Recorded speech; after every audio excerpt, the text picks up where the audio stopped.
Shalom, shalom, family. This is Elder Yara coming to you live from Yahweh War Machine. And first giving praises, all praises to Yahweh Bashem Yahweh Shah, to our ancestors, Abraham, Isaac, and Jacob, to those of us in the truth, wisdom, knowledge, and understanding. May in this day and time your families be blessed, your house never be without, as you follow the Most High, God of Israel.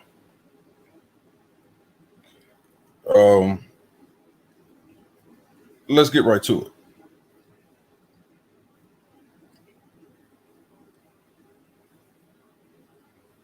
it. Devarim 28. Deuteronomy 28. We put the link in the chat. And y'all see the title. What does your ancestors say? What does your holy book say?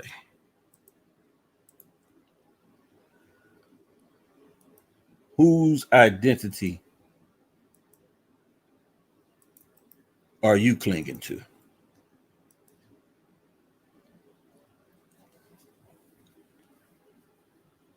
But let's deal with Deuteronomy 28. And I'm going to pull up a few scriptures here. And I'm going to read it for the family. All right? There is this lack of contextual deception when you have those who look to say that when we talk about Mizraim or Egypt in the Bible as it refers to the Exodus, or it refers to prophecy, or as it refers to the Torah, especially when it deals with Deuteronomy 28:68 and its contingencies. Its contingencies. If you're reading Deuteronomy 28:68, and let's get it. I'm going to pull it up really quick for you, family.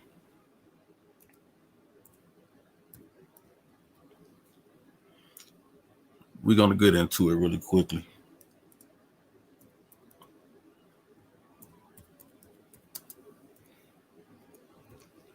And just see what it says. Let's go through it a little bit. The link is in the chat. Yahweh War Machine, hit the link. Come on in. But until then, I'm going to share my screen.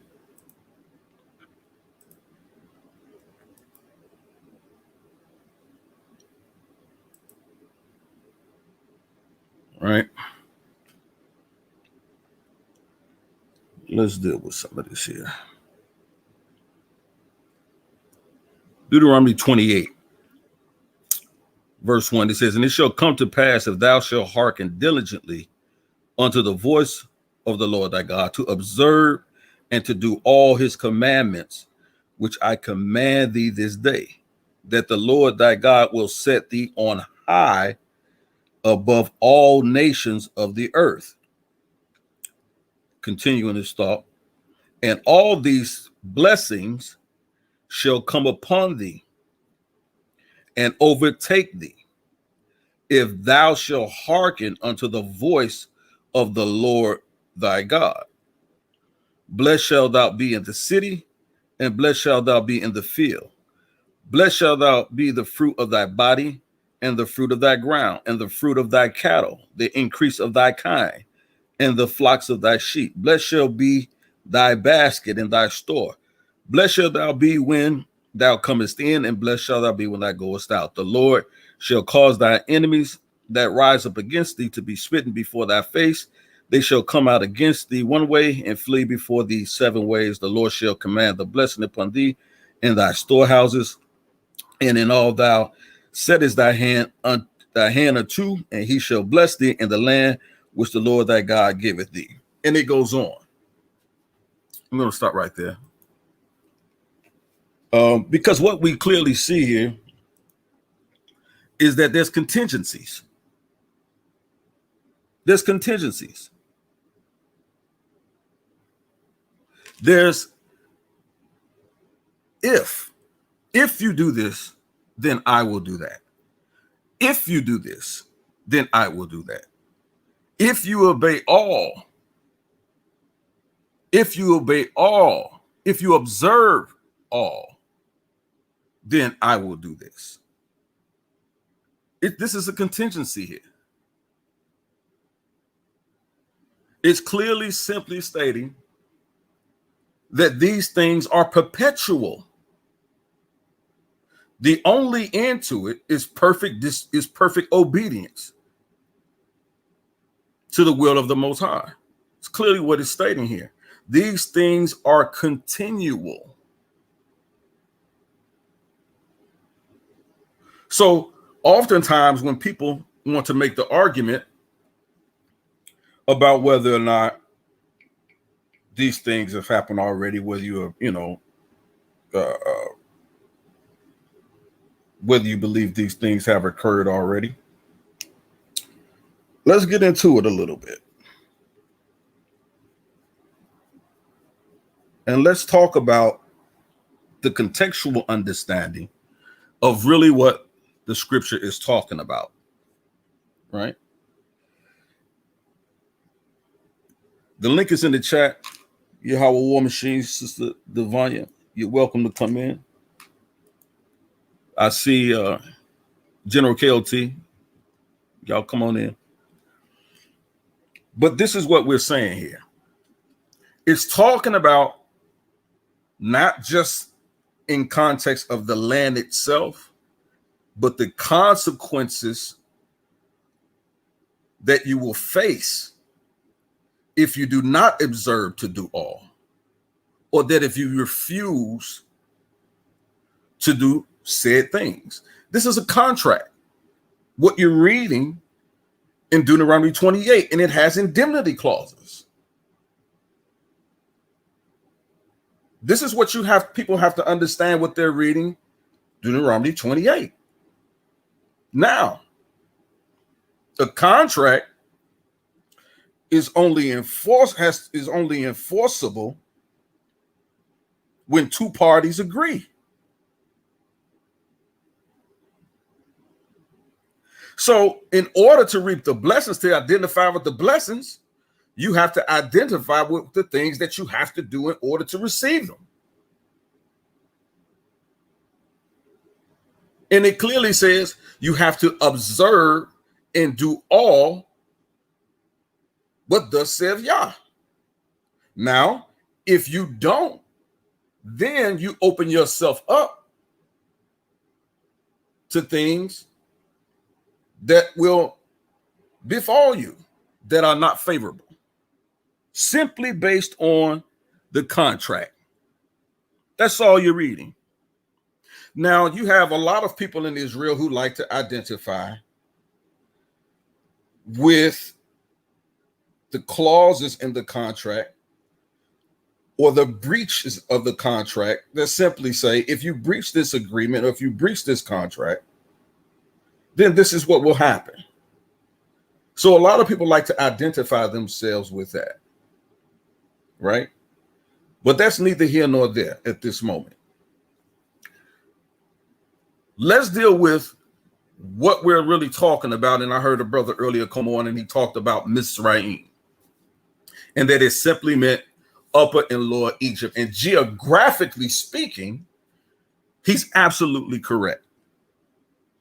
Absolutely correct. But this is why we know that his argument of an etymological fallacy is a fallacy in and of itself, because simply understanding the context of Deuteronomy 28, it's a contract that's being talked to here based on one's said behavior. If you observe to do all, that's an action. If you observe to do all, then these good things will befall you. If you refuse to observe these things, then these ill or bad things will befall you. So we simply have to go beyond the realm of understanding. Is it just geographical we're talking about here? We're talking about a spiritual condition. And the spiritual condition simply being equated with the bondage that they had just been brought out of in the land of Mizraim. It simply is this, family. We have a saying in our community, and I mean in American culture, and probably some others, where certain behaviors are expressed or termed as ghetto behaviors. Man, that's ghetto. That candy-coated color paint car with the 26-inch rims and the gold spoke Daytons and the flipping switches. That's ghetto. Or some of y'all, when y'all calling, your caller ID come up in the phone bill is in your 2-year-old baby's name. That's ghetto. Right? So when we're talking about these things, we understand that even though ghetto is being used as an adjective in that sense, we know that ghetto is actually a Jewish word that refers to a geographical place, also a condition of poverty. So when we're reading Deuteronomy chapter 28 and it talks about Egypt, this is, or Mizraim, this is what you're getting, family. It's not just simply talking about the geographical location. It's also talking about the condition as it's being related to the spiritual condition of a people who disobey the Most High God. This spiritual condition also goes to how your behavior is tied to your behavior, which is what we see at the very beginning of Deuteronomy chapter 28. If you observe to do all. That's simply it. So oftentimes, I know folks have been driving. There's certain places in the hood when you drive to, you say, you know what? I ain't going down that road because that's the ghetto. That's the ghetto. Why are you referring to as the ghetto? Is that the name of the city you're driving to? I don't know a city named Ghetto USA. But you're going to a particular area and you're driving.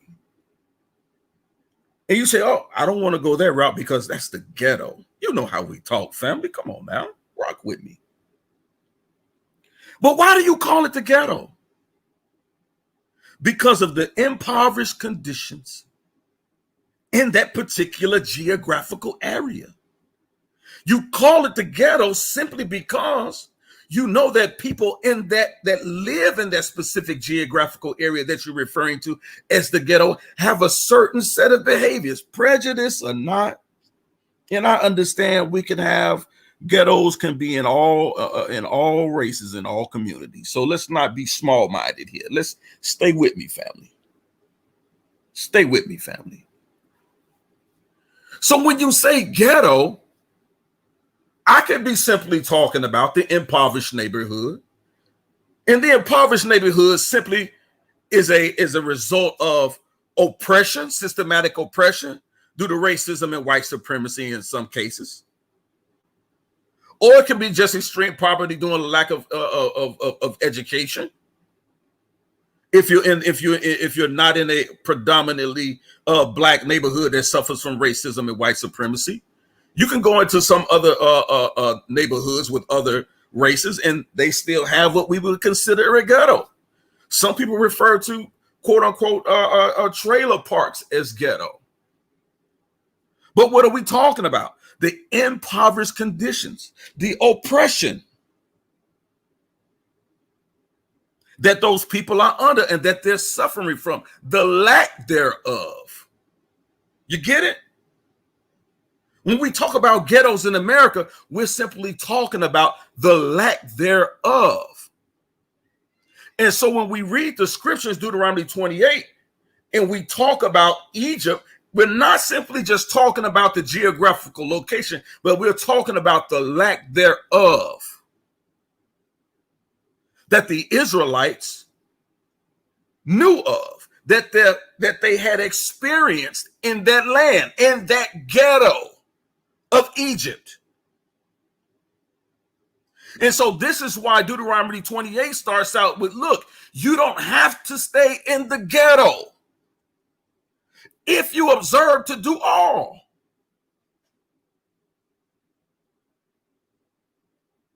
This is not it doesn't take rocket science to figure this out, people. If you're dealing righteously in the contextual understanding of the chapter that you're reading, because we know that during this time, and I'm gonna save that for later for my brother, but I'm just gonna have to say this, but we know that during this time there was called in ancient Kemet an intermediate period that was taking place during this particular time of Deuteronomy chapter 28. There was an intermediate period that was occurring in Mizraim or ancient Kemet at this time, which means that there was a lack thereof. A changing of the guard was taking place. There was an economic decline during that particular period of time when we're reading about Deuteronomy chapter 28. So it makes all the more sense that this conversation, this contract of prosperity would be given or would be spoken about. So this is why the scripture begins, if you observe to do all, you shall be the head and not the tail.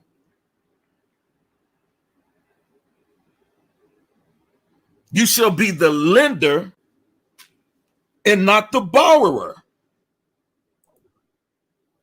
Shalom, takes on the ground. DJ Black, Elder DJ. Shalom.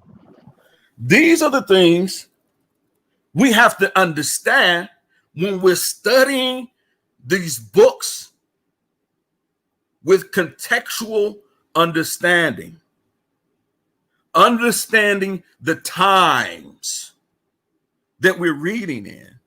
We don't need to argue whether or not when the scripture talks about Egypt, if it's referring to a geographical place or it's referring to a spiritual condition. We don't have to argue that because the scriptures themselves give us the proper context and usage, when to make that delineation, when to make that determination. We don't have to argue that, family. We just simply have to be honest about what we're reading without prose, without prejudice, and without ignorance. It's simple, family. It's simple. We're going to bring out a few verses and we're going to show that it's talking about oftentimes Israelites not going back into what? The house of bondage. Not giving the word Mizraim the definition of bondage, but the experience of their condition while in Egypt. Simple as that, family. This is not something that we really have to scratch our heads over. I don't have to debate this with Israelites, non-Israelites, those of you who believe in the Kemetic sciences, those of you who are atheists, those of you who are agnostics. We don't have to scratch our heads about Deuteronomy chapter 28. We're talking about the spiritual condition of the Israelites, as well as the physical conditions that they suffered under, that they suffered in an oppression while in subjugation in ancient Kemet. We have enough extra biblical sources to confirm that. But the scripture themselves clearly tells us that they were oppressed in this land. And so here is what we're saying when we say that these things are perpetual. These were not just given as one-time clauses of securities and indemnity clauses and subrogations. When someone is wrong, we have to pay. Shout out to A Unity. We understand what this is. This is simply a contract. If you do, I will do. If you don't do, I won't do. No different when you give your wedding vows, for those of you who follow that practice. No different from when you go to that job and you sign their ethical agreements, their behaviors. And when you have to take their sexual their sexual misconduct classes, and you have to sign off on the fact that you took that class. So just in case you say something out of order and they fire you because of it, they already got your signature. You got John Hancock on the paper on your disagreement saying you won't make those types of statements. You won't act in such a way that we have to revoke our promises to pay you a paycheck for a good day's work because of your behavior. That's all you read in the Deuteronomy chapter 28, family. Nothing more, nothing less. Simply hold the context and the understanding and even the language itself to scrutiny. Not someone else's colloquialisms. Not to someone else simply trying to drag an argument of etymological fallacies into something where it has no place.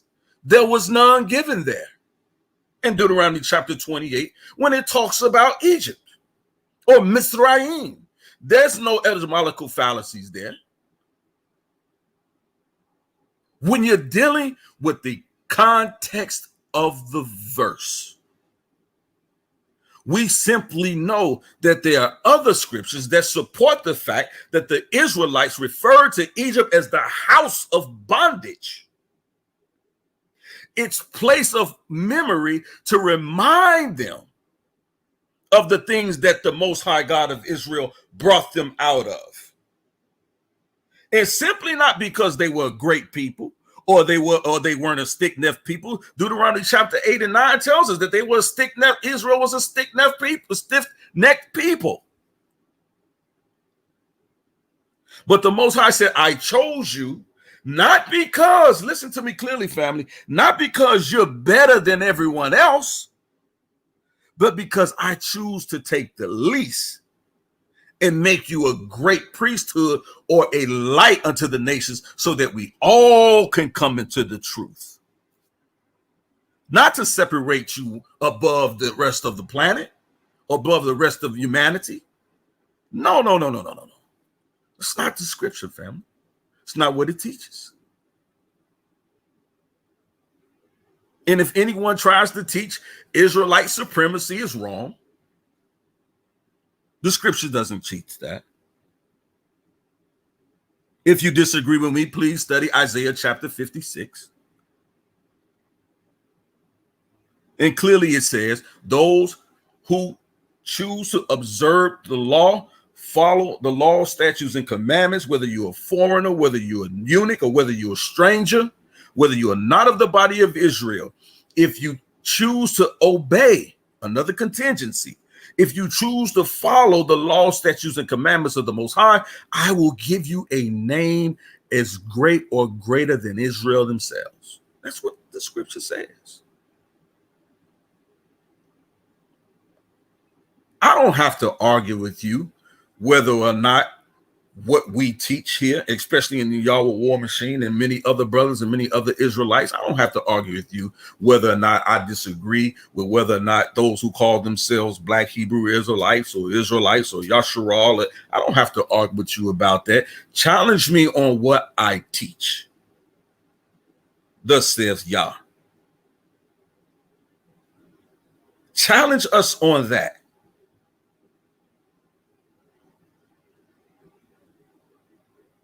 Challenge us on that. Don't challenge me on what you don't see. Challenge me on what you see. Challenge me on what you hear, not what you don't hear.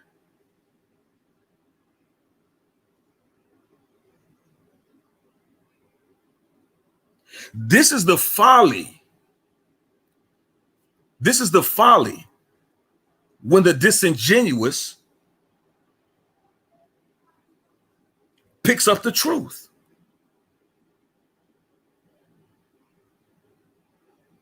This is what you get, family.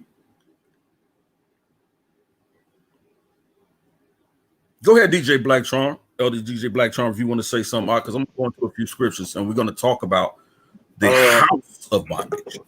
Nah, you gonna point with what you're saying as far as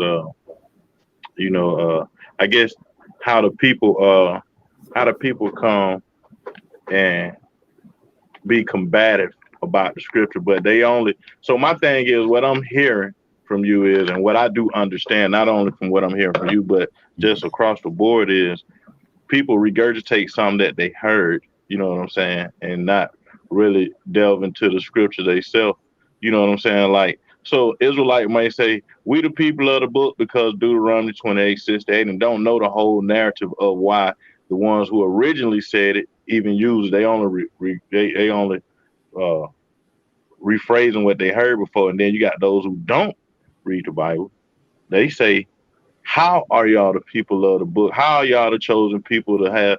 How y'all supposed to be taking place of the white man and all that old stuff? So it's like you on point with breaking that down on trying and letting people know that we ain't supposed to be operating like that. Where we oppression of people, whether we supposed to be a beacon of light to show people how not to be oppressed or how to get out of oppression, not the other way around. The other way around saying, okay, so I was your slave, now you're about to be my slave. They don't work like that. You know what I'm saying? It's like, so it's like two wrongs trying to make a right, which is what the old people say. You know, that ain't in the Bible, but you know, that's the life lesson. You know what I'm saying? When you hear stuff like that, people try to make two wrongs make a right, you know, because you got the eye for an eye, tooth for a tooth, you know, and a lot of times that's taken out of context as well, you know. Yeah, so it's like you was talking about that too, the cultural context of why would it be, you know what I'm saying? And then a lot of times people are brutal in their thinking. So that's what they only attribute eye for an eye, tooth for a tooth when it's about war. You know, if it's not about war, then they don't be eye for an eye, tooth for a tooth. You know what I'm saying? So eye for an eye, tooth for a tooth working and it work in love too. You know what I'm saying? So how the old people say that's not in the Bible. The old people say, scratch my back, I scratch yours. You know what I'm saying? Mm-hmm. So it's the same. It's the same way when you put it in the proper context of why it's used. But the only time a lot of times we use it only when our minds is thinking about war and not the other way around. And that's because we take a lot of those scriptures. It's a lot of people radical people who teach the scriptures. They teach it from a radical angle. Now, here's the deal when you're talking about the Bible, and the Bible is in so many different codes to where you can't have a person with malicious thinking, you know, put different precepts together and have a person who's wondering, trying to find themselves, get caught up and entangled in that web of this malicious type teaching, you know. And not only the Bible, it's a whole other literatures out there, but right now we're talking about the Bible. So But the Bible is one of those main tools when people talk about being indoctrinated, or the white man gave you this, that, and the third, and this is how, because once if you will, the European or the outsider, the sojourners, once they was introduced to the scriptures and how the scriptures work, and for a person to be priestly or whatever, yeah, some folks start manipulating, but now this manipulation is going out of hand with a whole lot of paraphrasing, and people not even going. See, this is what I was talking about too. I'm gonna be quiet because I see a couple more people don't hop on the panel. But like when Jesus was talking to the lawyer in the New Testament, and the lawyer dude asked him what's written, and you know what I'm saying. Well, Jesus asked the man what's written, and the dude said, love thy neighbor. You know what I'm saying? So he answered that little part, right? But if love thy neighbor is written, then why not go see what else is written? But we only settle for that one little part of, what I'm saying, what we supposed to do, and we take a lot of stuff out of context on the rest of it. So by default, you have a person putting you in bondage, because if you don't know what sin is and you ain't never read the law, statutes, and commandments, then a person can tell you that you in the sin. And then once you start to go read for yourself, and you like, damn, all this time I've been put in bondage, and it ain't God's fault, which is a lot of people who is against the Bible try to make it God's fault, that they had got a misunderstanding of the Bible, And it's that, in my opinion, it's man's fault. It's that man's fault for, putting those words together and misleading you. But I'm gonna stop right there, and because I see Swab Boss and somebody else had hopped on. I came through, man. I came through. Look, the dark side niggas, Baby Yoda coming through, nigga. Y'all niggas got low self-esteem. That's why y'all on that little integration shit. Man, what are you talking about, man? I ain't no type of nigga, bro. What are you talking about? I'm not talking to you. Hold on. I got you. He was talking about dark side. I heard him say it. His mic a little rough. So nigga Lex was talking about the scriptures yesterday. Y'all roddy. You know what I mean? And I'm like, nigga, at least we got self-esteem. Y'all niggas, that's why y'all want to integrate so much. Talk about one race and one. They want to integrate because they ain't got no love for their bloodline. Them niggas ain't got no love for who they are. That's why they want to integrationalist, nigga. You too, man. Nigga, man, you don't know that's what I'm saying. When we're Israel, we love ourselves. We love our race. We love our bloodline. But be honest, have you ever integrate? Be honest, have you ever misused the scripture? Hold on, Con. Listen. Hold on. Let's deal with this right now. I'm gonna get through some scriptures. I got a point. I got a point I need to bring out in these scriptures. So let me ask them this right quick. Can I ask them a question right quick? Go ahead, DJ. I was asking Unity Ghost. I said, be honest. Have you ever misquoted the scriptures or mistaught, for that matter? Of course. Right. You know what I'm saying? So that's what we at, you know what I'm saying? So we are, other than blaming those who do it, we also have to take our own blame too. You know what I'm saying? For no, I'm just doing the Baby Yoda thing. They got the dark side over there, so I'm fighting, you know what I mean? I want the motherfucker to come in and get squashed on, you know what I'm saying? Oh, okay. Yeah, you the Mandalorian is motherfucker. Yeah, you want the debate stuff. I dig it. I can dig it. Got you. So hold on. So let me get through this real quick, because it's a lot of people come on. So let's get through this really quick. Because I want to deal with this, right? Suave Boss, I know you've been on for a while. Shout out to you, Suave. Man, I appreciate it, man. Shout out to you, big bro. Judge Elder, y'all right. Let's get it right there. Black Charm in the building, Nathan, Baby Yoda, Madon, and my brother Yashar. Shout out to you. Yeah, I'm just here for the progression of the conversation.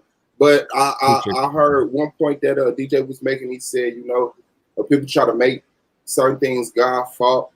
Not to speak against that. That is true. But to add to that, it's like I hear also brothers that's with the Bible, and in their paradigm, they say, yes, God is the reason why. Mm-hmm. So happy. You know what I'm saying? So I just want to, that's just what came to my mind because of the Lance and people like that. So yeah, I'm here for the progression of the conversation. Shout out to you. I appreciate you, fam, as always. But you're absolutely right. We got to deal with that too. Shout out to Commander General Yashar on the panel. Shout out to Nazi, Madon, Kemet, on the panel as well. Shalom, family. Shalom. Family. Yeah. So I want to get into a couple of scriptures real quick because I want to deal with. I got to address why I came on. Is it'll be for naught. I want to continue to do that. First scripture I want to go to because what we want to talk about is showing that how when we talk about Deuteronomy 28, even most of the times when we talk about Mizraim, and oftentimes in Egypt, we have to know the Torah's affiliations and synonyms for ancient Egypt or Kemet, right? And so we have to understand like that the within the Torah, Egypt known in the Hebrew is Mizraim, is Mizraim, is synonymous with bondage and servitude or slavery. And so we have to understand what that word synonymous is. We're only talking about that it can be equated to in the context of the experience of the Israelites and those that came out of Egypt with them from under that oppression. That's what we're talking about. Who is Kevin? I don't know who Kevin is, but I'm gonna let you on because I know who you are. Shalom. So this is what we have to deal with, right? So let's get into some verses real quick that shows this what we're talking about here. We're not saying that Mizraim in its definition means slavery or oppression or bondage.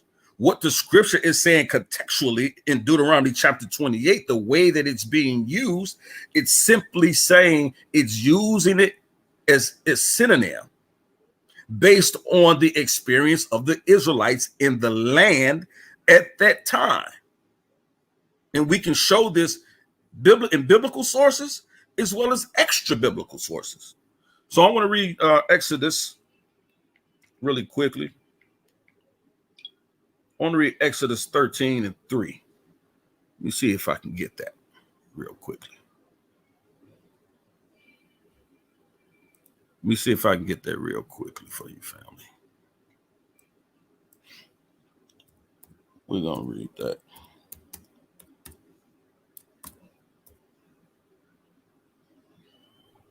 KJV, Exodus 13:3. Yeah, KJV. If you read it for me, that'll be great because then I won't have to go back and forth. Exodus 13:3. And Moses said unto the people, remember this day in which ye came out from Egypt, out of the house of bondage. Right for there. By strength. Okay. Yeah, right there. Read that for me again, DJ. Elder DJ. Exodus 13, verse 3. Mm-hmm. And Moses said unto the people, remember this day in which ye came out from Egypt, out of the house of bondage. Out of the house of bondage. We see Moses in Exodus chapter 13:3 equating Egypt with the house of bondage. What was he referring to? The oppressive regime. The house of bondage. He's referring to the oppressive regime that when the scripture tells us there arose a Pharaoh that knew not Joseph, he began to oppress them with rigor or hard labor. He began to oppress them. So you hear Moses clearly showing that oppression is synonymous with the land of Egypt. Why? Because of the regime that was in control. This is what people, and this is it. Listen, if you're black in America and you say you have not experienced oppression or know someone close to you, a family member that has not experienced oppression due to racism and white supremacy in this country. You want to read it from the NIV? I just want to stay in the KJV. Yes, sir. Bring the NIV out because the NIV is going to give us the thought. So bring it out. Read the NIV. Exodus 13, New International Version. 3. Then Moses said to the people, commemorate this day, the day you came out of Egypt, out of the land of slavery. Because the Lord brought you out with a mighty hand. Now, what did Moses tell them to do there? Commemorate this day. Commemorate this day. Remember it. Make a memorial.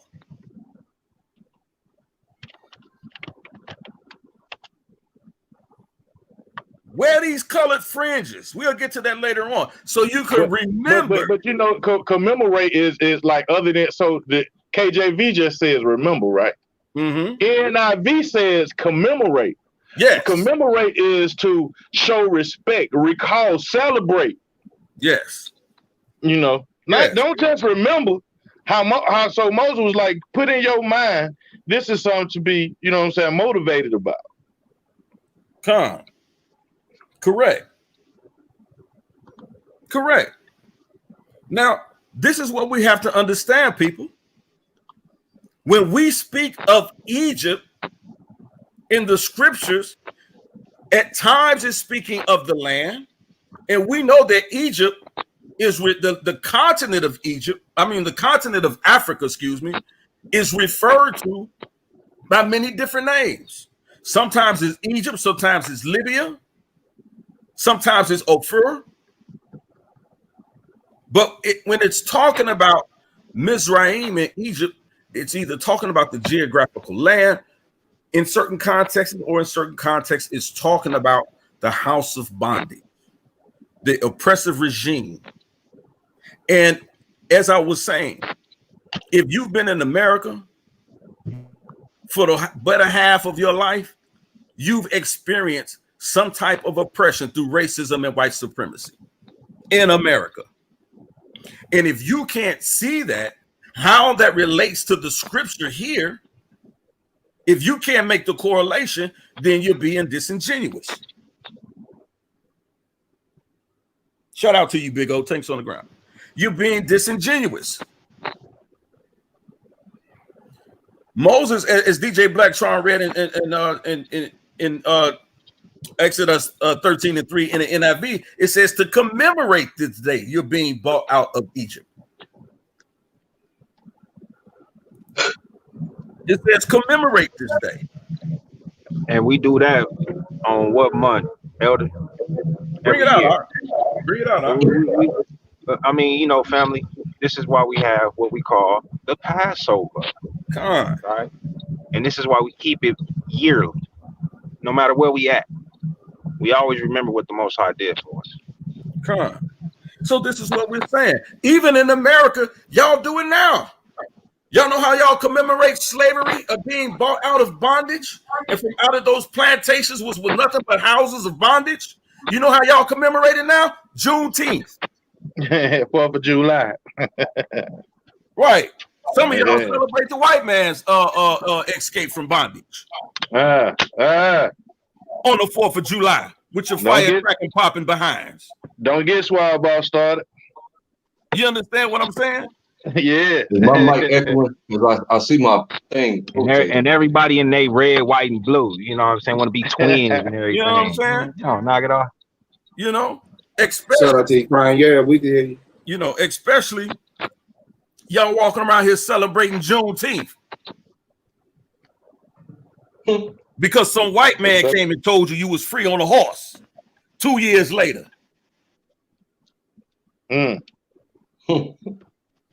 Like, don't play with us. I don't think none of us ever really truly experienced what freedom is. We because of disobedience. Because go ahead, DJ. Go ahead, Elder. Yeah, that's what I'm saying. Because I mean, you know, because and when I say this, a lot of folks think it's just a rephrasing, but because of our disobedience, like it's something that. I know them dark side niggas talking about drinking blood and shit on that dumbass shit. No, not that. Not that. Hold on, fam. Hold on. We I want to keep it clean. I mean, you can speak, but let's cut down on the curse words, bro. Chris will never debate. I ain't gonna do that. I ain't gonna do it. All right, my bad. I appreciate you, family. But I do want to hear from you, Zayd. I do want to hear from you, Art, because I know you strong. I think you kicked out Black instead of the one that No, I didn't kick him out. I thought I he didn't kick left. him out. He Nah, I'm He back. left. Nah, I I'm back think in. I he had done meant, fucked around and hit some on my phone. But yeah, not that Anything deep go ass with the blood stuff. But No. yeah, but on as far as the glutton, you know what I'm saying? You fall short when you be disobedient, when you just be like how Swar say. What you say, Swar?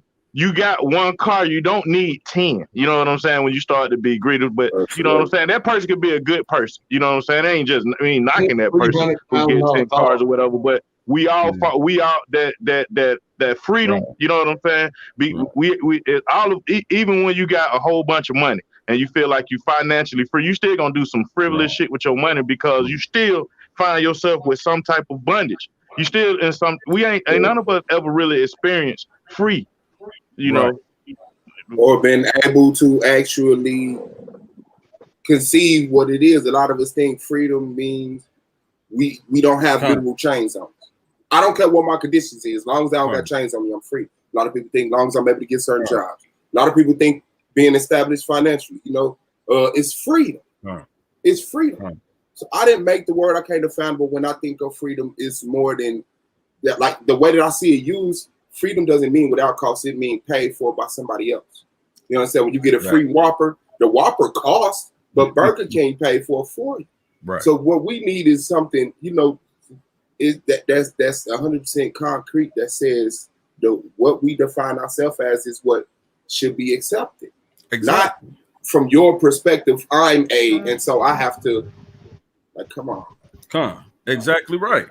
And so we was talking about this earlier, and while I'm speaking, can one of you brothers get Jeremiah 34 and 13 for me? Jeremiah 34 and 13. And let me know when you got it. But this is what we were saying earlier. It's mighty funny how we can have brothers, African-American brothers, walk around, call themselves atheists, agnostics, call themselves homophobic, homosexuals, transsexuals. They can call themselves Christians. You can call yourselves almost anything in the world, and no one turns an eye. But soon as you say I'm an Israelite, now the whole world is up in arms. That should tell you something, family.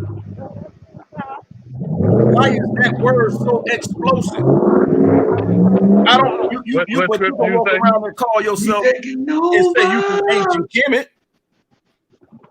What scripture you say? Around and call your and talk about Ogun and Papa Legba is your ancestor. But if I say Abraham, my ancestor, and I say he was a black man, show me Papa Legba. Show me what Ogun looks like. Besides some carving of ebony wood, some African brother than carved in a tree.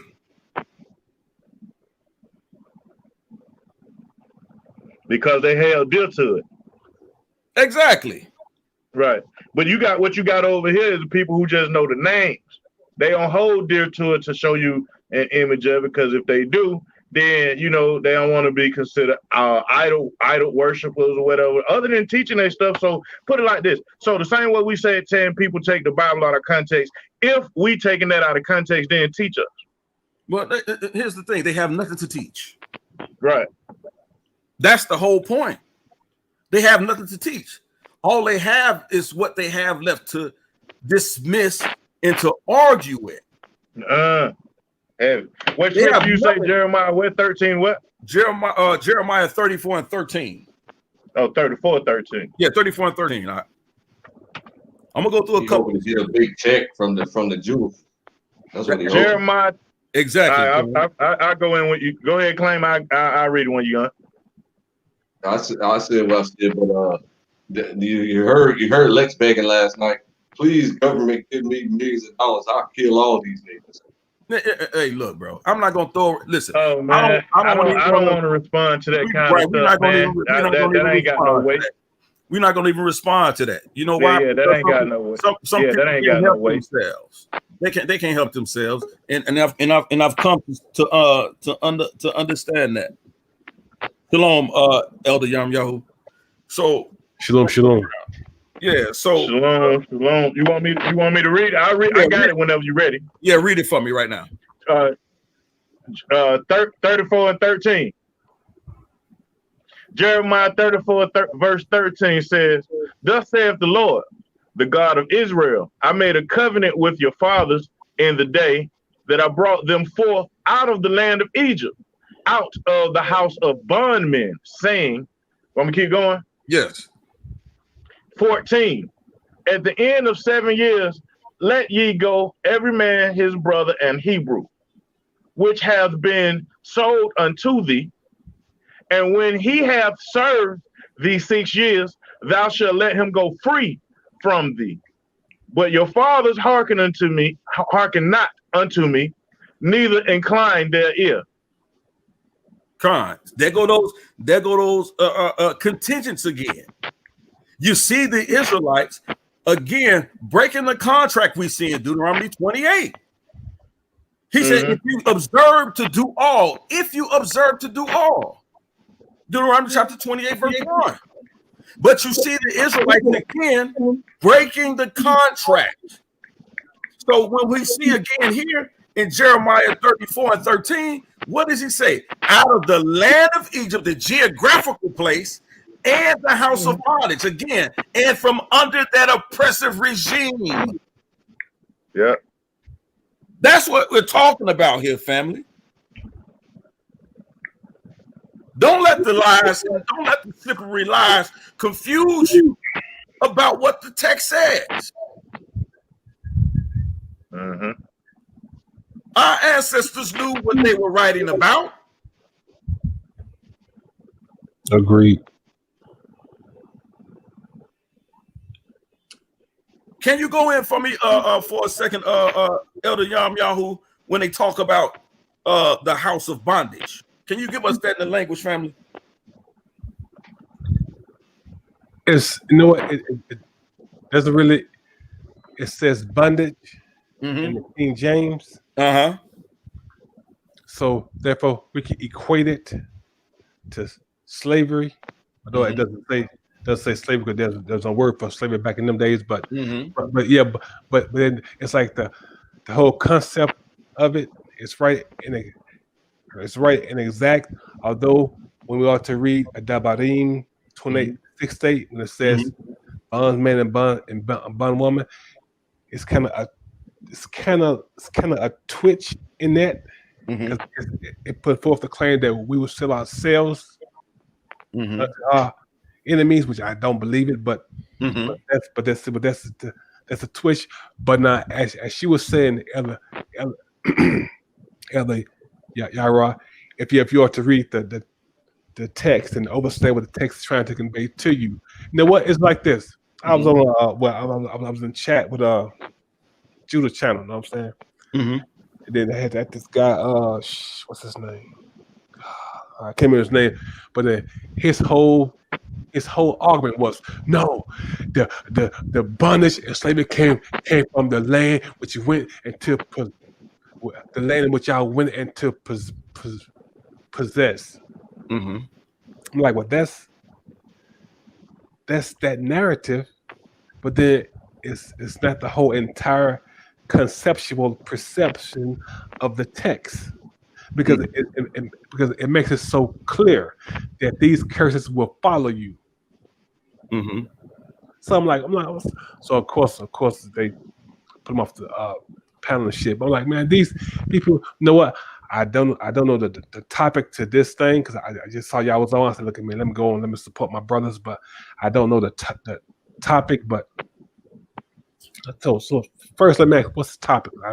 We're just dealing with Devarim 28, basically the entire chapter. But you know what?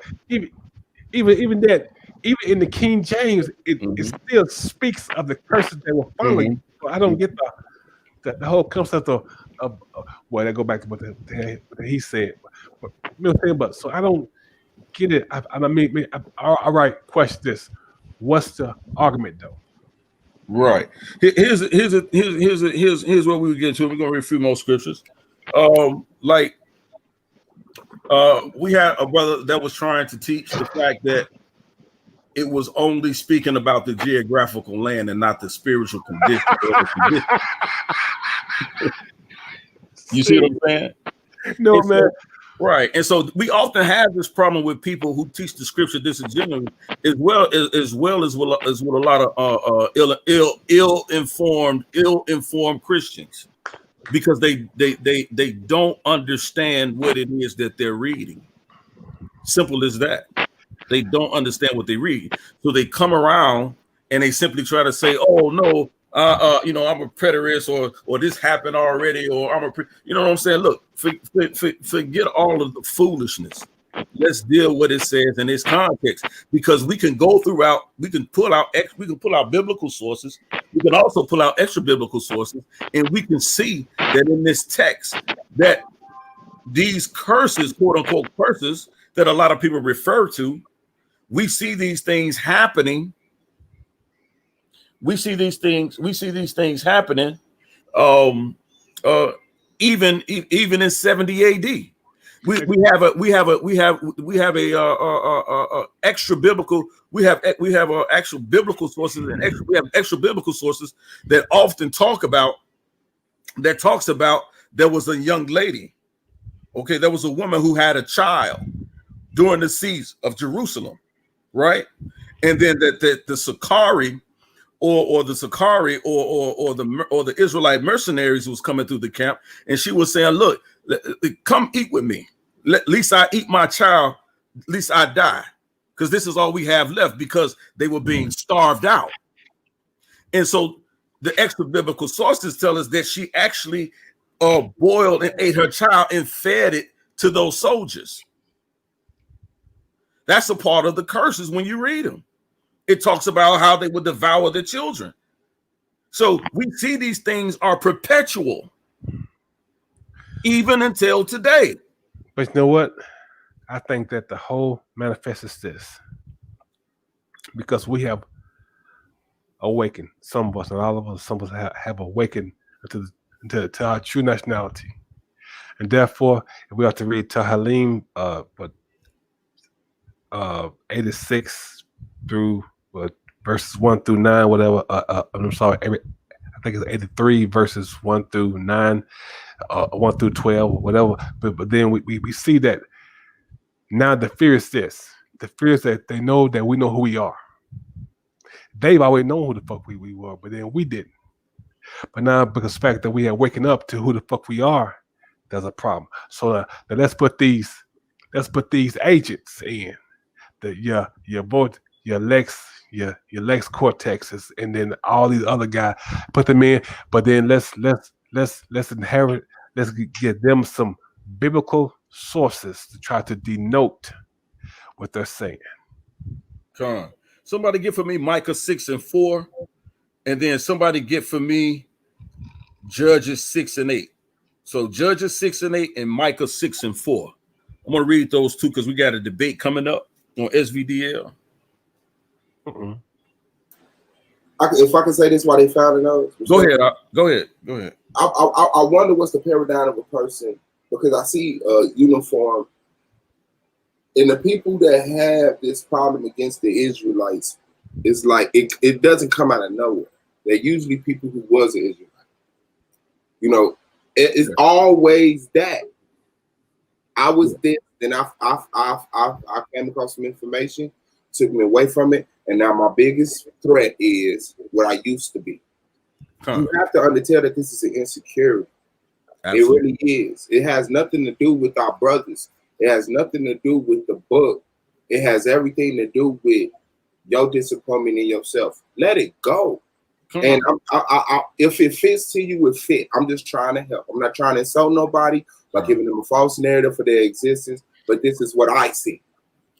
Old Testament Israelites and whole Bible Israelites coming out of the teaching and then turning on that community instead of loving that community. This is ridiculous. And if you think you're gonna come up out of a community that you've been with for however long you felt it was valuable to commit to, and then love us, we not that stupid.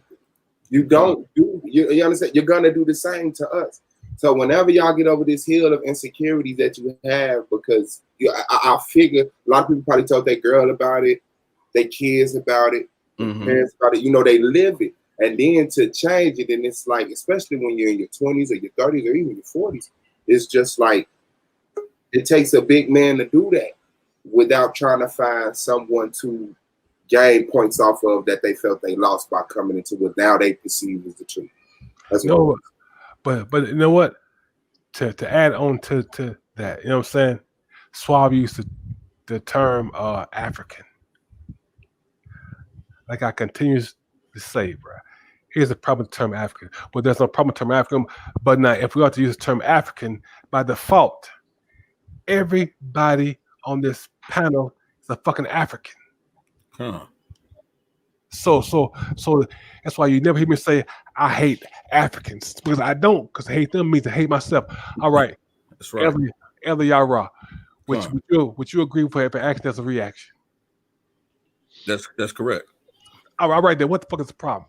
This why the book tells us do not abhor Egyptian, for you a stranger in the land. Do not abhor a shoe, for he is your brother. I mean, God, it's so fucking clear here. It is, because even if they understood that, just in his the problem is, and just to jump on what Suave was saying, the problem is that you don't know how to handle disappointment.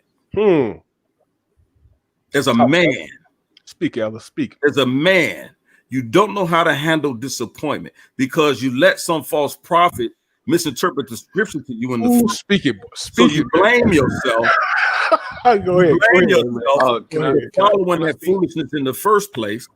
And when when that big spaceship out the sky didn't come scoop you up after 400 years, now you want to curse the Most High and everybody else that got anything to do with it, because you done told your mama you was up out of here. You missed all the family reunions. You missed all the picnics. You snatched your grandmama's Christmas tree out of her house and went burning in her backyard. I swear.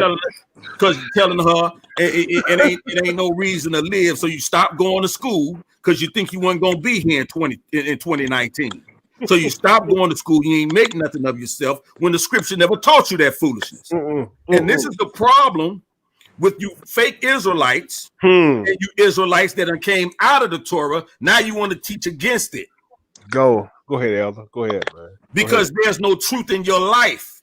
And now all you do is walk around this planet with a false identity, blaming others who claim to have one when you only searching for one yourself.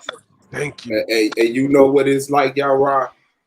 It's like when you and the girl don't work out, and despite y'all breaking up and you found a new girl, you still belittle your old girl. Thank you. Even though she found a new man and they got a nice house and they build it, like both of y'all have found partners that compliment y'all instead of both of y'all being in an abusive relationship. And instead of praising that and being happy for that and wanting the best for her, you spend your time trying to tell her new man she ain't nothing. Keep it real. I never did nothing wrong in our relationship. You know, it's just let it go. Because if you're looking for the truth, and that's why I'm speaking, because people say they looking for the truth.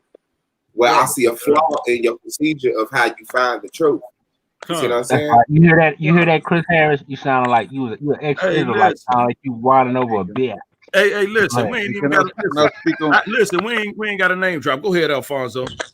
Yeah, I wanted to egg on the point that you said as far as like how you said that the people that wrote in the Bible, they knew what they was talking about in regards to into a particular like a spiritual sojourn or a particular political or economic sojourn that the children will be on in the future. Because I see a lot of time we not looking at it even from a free people's mind state. Like if you look at our situation, for one, and you can't get away from this, land is the basis, is the foundation of any freedom, justice, equality of any people. If you talking about, if you look even in the time of Israel, a lot of that was behind land, behind having a place that you could call your own, because it's the basis of your culture, It's the basis of establishing anything. You know what I'm saying? It's hard to do anything as a people when you don't have a certain place of this earth that you can point to, that you can have a foundation in the headquarters. You know what I'm saying? So it's like when you talk about this situation here, if the people from that time was to come here and dwell among us, of course, they would look at no matter how many Bentleys, no matter how many Jay-Z's, Beyonce's, and all that stuff that we taught or that we've been conditioned and been confused to believe that that's progress or that's some type of freedom. It's not, because they like, well, what land do you have? You know, where is the foundation, of your power? You know, so like we don't even understand that. So when you got people that's like, I don't know nobody personally that's being oppressed, or we're not afflicted here. It's like, yes, you are. You know what I'm saying? The United States government hasn't did for you for what they themselves believe in. That's what America stands on. Is based on that. So it's like, I don't understand like how when you look at the Bible, like if you look at what's going on now, like if you look at all the what happened to, even with Israel, if you look into, once these groups of people fell into sexual immorality, once they start falling into idolatry, once they start falling into men became proud, that society just went on down. So I don't understand like these people who saying like, listen, either we gonna get on God's side or we gonna be destroyed even faster than we being destroyed now. What's wrong with that? Like, what's wrong with, because we done tried, if you look at it, we done tried everything else as far as like picking up arms, as far as like trying to play the political game, as far as all that stuff, and it's like we've been soundly defeated. So what's wrong with trying to get on God's side, standing upright, and living righteously, and seeing how that turn our lives around and our condition as a people around, rather than trying to go into in America, and what it's doing is going towards like even if when you in a place that's starting to legalize pedophilia, this legalizing and promoting all the evil and wickedness in the world, and you gonna say that we need to be integrated in that, or continue to try to play the politic game or continue to, come on, man, that's something that's gonna hit the wall at 100 miles per hour. You know what I'm saying? Right. So I just wanted to add that when you said that the people at that time, they knew what they was talking about when they said it will be a continual situation that you was in. But I ain't gonna do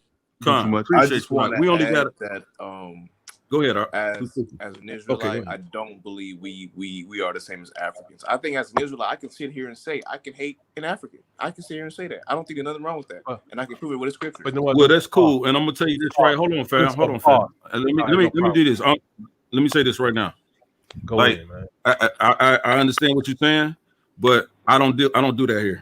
You can find another panel to do that. And respectfully, can I reply to him? Y'all right? Go ahead. Respectfully, as someone who used the term African to describe themselves, I understand that. There's no confusion on the discontention between Israelites and who's been classified as the Africans. We're only coming to the realization that African applies to the people of the continent, and so people who are in Israel, they now say, okay, well, it's not. So specific people actions that shouldn't reflect on a whole continent of people. Like, that's just a mature thing to do. Speak. There's a way to get to the conversation that you want to get to, and it wouldn't even be divisive, because the truth is the truth. There's good and bad people in every clique and clan. All right, for sure, B. So it's like all we just trying to recognize is that a lot of us have found ourselves, and I have to apologize for my lack of research and studies or unavailable resources to be able to tell you what tribe or what part of Africa or the specific. But I think that also when the punishment is handed down, there should be some type of specification of who you're talking about. But I do understand it, and I don't want it to come off as hate, because I've dealt with worse. So, it's only one comment, but I would love to have a conversation with you about your discontention. I mean, we could definitely have a conversation about that. Later. And you welcome. I'm talking about the Israelite brother that joined the panel. You welcome to come over on y'all War Machine channel and discuss that. We got a debate coming up in a few minutes, so I don't really want to get into that. But Yahweh War Machine, and I tell you, look, there's some who've tried, and there's some who maybe continue to try. But I'm telling you, You see what I'm saying? Is one of the elders on this panel. There's another elder on this panel. I got a commanding general on this panel. I got Nazis on this panel with me as well. And I'm saying this: we don't hate Africans. I don't play the hate African game. No, we don't play that game here. You know what I'm saying? Because it's not based in scripture. Listen, I'm gonna tell you. I got an organization called African Israelite International. Khan, you don't have an Africa without. You don't have an Israel without Africa. Thank you, Elder. You don't have a Yasharal without Africa and Africans. You don't. And I tell you, y'all need to read the book of Zephaniah. Go ahead, Klein. We lived in Egypt for some years, and then we lived in the continent. After the Romans sacked Jerusalem, we lived in Africa for another 1,500 years until the transatlantic slave trade. And I'm gonna say this. Well, I think our biggest. I was gonna say this real quick, y'all. I think our biggest thing is that, like you were saying earlier, we can wear the kente cloth, 3-piece dashikis. We can claim anything else, but you don't hear that kind of the rhetoric when we claim these other things. But as soon as we say we Israelites, it's like, oh shit, somebody said something about Miss Jenkins or some crazy. Right. Exactly. But brother, you gotta understand. You gotta, and I know we're short in time. And easier and more palatable and easier to understand when you distinguish the African tribes. So you have an African family called the Israelites that lived in Africa for many years. Yeah, listen, don't get me wrong. I understand what the brother is trying to say. That they're not of our people. But what I'm saying is that's incorrect. The scripture does not support that. Exactly. You can't say that. You might not be a Zulu. Israelites might not be a Zulu. Israelites might not be, you know what I'm saying, Congolese. But as African, that is a title that blankets that whole area. Thank you. So, like I said, upon studies, we need to get into it. And Madon, I have to say, when people claim stuff, you get ridiculed and you get praised. Some people there was a celebration when black people started saying they were Israelites. Everybody didn't say go to hell. Some people said finally. You understand? When black people threw on Kente Cloth, they got ridiculed. What part of Africa? When you're going back, we're speaking like you can't romanticize like you got to be truthful, bro. Right. And I'm trying, and I'm waiting for one of you Israelites to show me the Cushite Israelites. But no, what? No. Because the Most High did how he say, I consider Israel like the Cushites. So why you have to make a distinction if they were the same people? No. Watch this. Here's my problem with Is that a direct question? No, that's a statement of fact, not a question. Okay. And it's not up for opinion. What the scripture reads.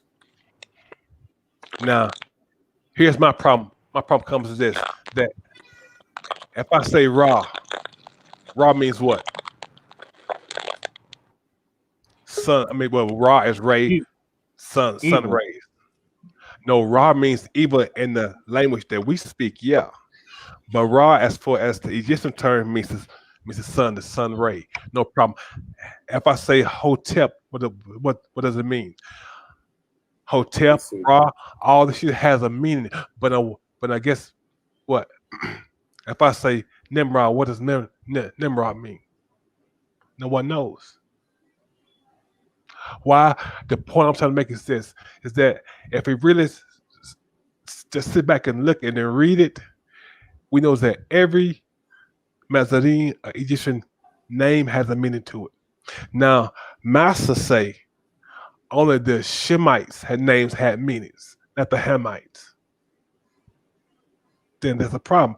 But not in the same breath, if we have to truly indulge in the whole concept of an African, then Israel. I use the modern terms, African, then Israel. Where can we claim out? Now, the point being this: that we say that the whole entire continent, 52 continents.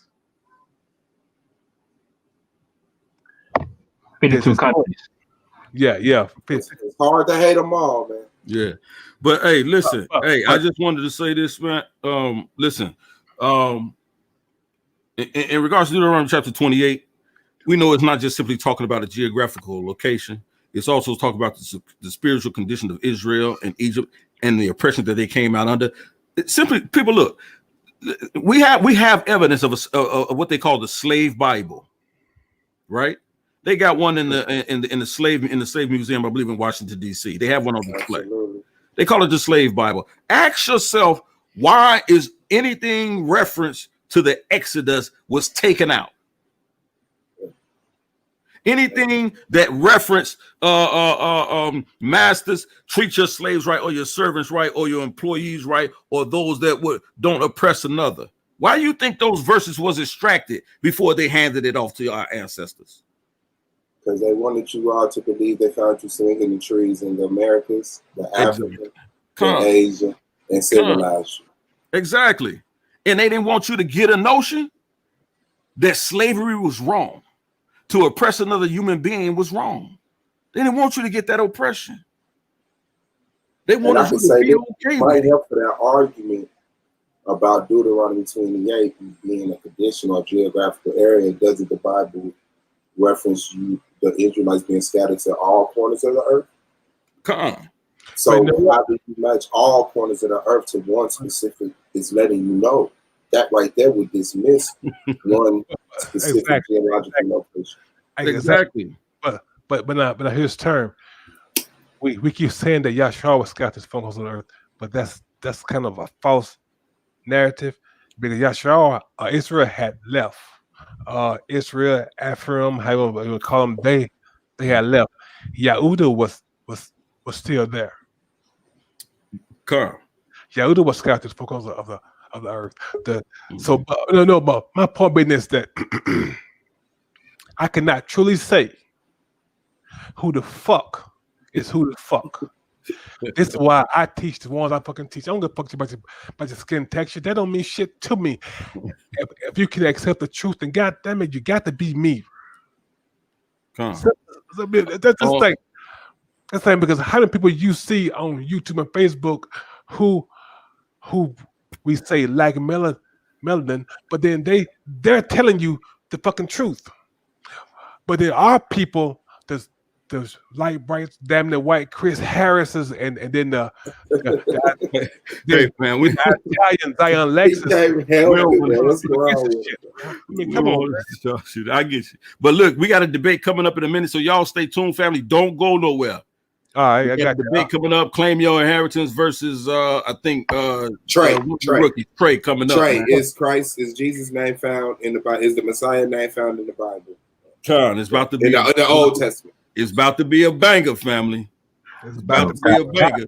So hey, y'all stay tuned. We logging on. Hey, it's on this channel? Yes, on this channel. All right. It's on this channel. So shalom, peace and blessings. Shout out to you, Suave Boss, for coming in, bringing up that knowledge as always, family. You already know. Hey, listen, let's get it in, family. Hey, peace and blessings. Hey, look, Devarim, Egypt, house of bondage. Egypt, house of bondage. Go back. We gave off enough scriptures to deal with that. So let that be said. So let it be written. So let it be done. All praise to the Most High. Tanks on the ground, family. Tanks on the ground. The ground by your ass. Now make sure you send me that link. You got my help number. Y'all when you go live over there, and y'all have like them African type conversations. I would like to. Got you, fam. We're gonna have plenty more of them, man. We're gonna have plenty more of them because we need to work this out, fam. Yeah, we need to work this out, fam. Yeah, let's shut that shit down. That's bullshit, man. Shout out to you, Big O. Appreciate you, fam. Tanks on the ground, family. For sure. All day, every day. Tango Thomas, appreciate you, family. Good luck to Klein, man. Good luck to Trey, man. But good luck to Klein. Let's go. Let's get it out. Let's get it in. Stay cool, family.